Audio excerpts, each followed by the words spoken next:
In our last TV theatrical streaming negotiations, self-tape auditions got guidelines, and it's important that you, our members, know exactly what they are. So here are the 5 key changes that make the audition process fairer and more performer-friendly. And trust me, you'll want to know about them. Welcome to Take 5, where we bring you the latest on SAG-AFTRA contracts and guidelines. I'm Jodi Long, SAG-AFTRA National Vice President of Los Angeles and also the Los Angeles Local President. And with me today is Beth Millman, SAG-AFTRA Executive Director of Entertainment Contracts, to walk us through these much-needed updates. Beth, hi, welcome. Hello. Hi, Jodi. There are a number of new self-tape provisions in TV theatrical streaming contracts, and I'd like to kick off this conversation by addressing a common complaint about self-tapes, which is that sometimes actors are asked to read too many pages for an audition.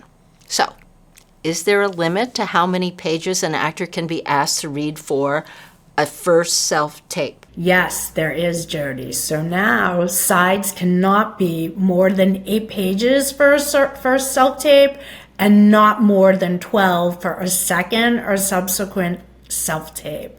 Keep in mind that a low-budget theatrical or a low-budget new media contract actually has a 5-page limit for the first audition and then a subsequent second or third would go to the 12-page limitation.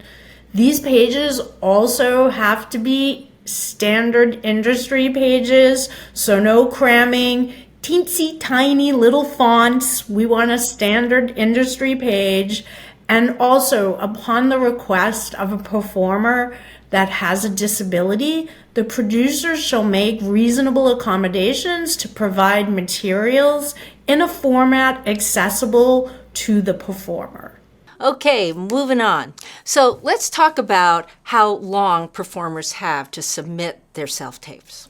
A producer has to make the breakdowns, the sides, any scripts available to the performer's agent or other representative 48 hours prior to the deadline for submission of the self-tape, 72 hours for a performer who's a minor performer. Keep in mind, sometimes there are emergencies in casting, and these deadlines won't apply if last minute an actor drops out and they have to replace an actor within a day or so, or if there's a new role added to the script very last minute.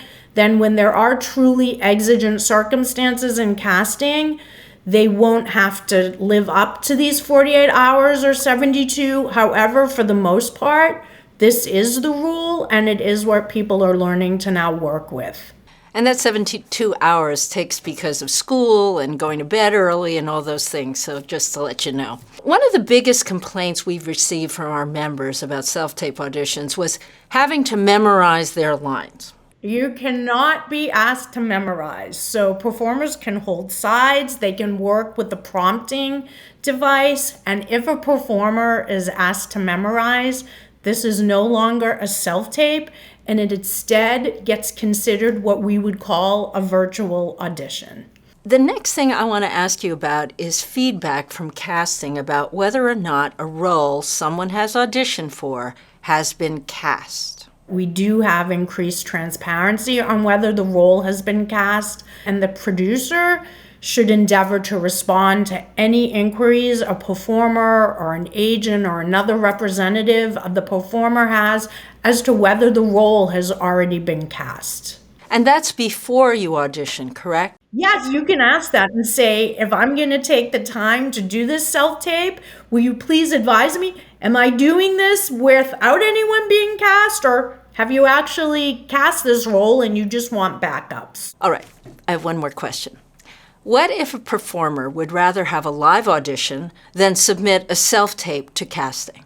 Now a producer has to provide the opportunity to interview for the role virtually over a Zoom or in person at the producer's office. They get to choose if they want to do a virtual Zoom or an office.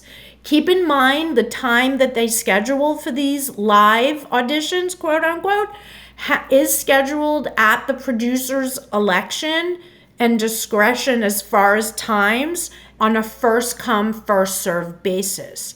The producer also has to make a reasonable accommodation for performers with disabilities and senior performers, and also has to consider sleep schedules for minors. So basically, we don't want to see a minor performer auditioning at 10 o'clock at night on a school day. So just some common sense rules there. And get your self-tape requests in person or virtually right in. They fill up fast, Jodi. You are correct. Thank you so much, Beth, for taking the time to be with us today and taking us through some of the self-tape provisions from the TV theatrical streaming contract.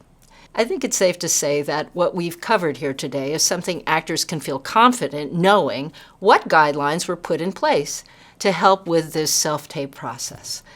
If you have any additional questions about self-tape, you can reach out to the Entertainment Contracts Department at SAG-AFTRA.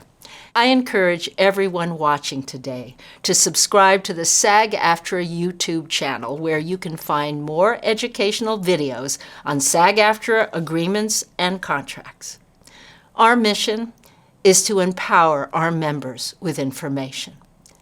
So thank you for watching.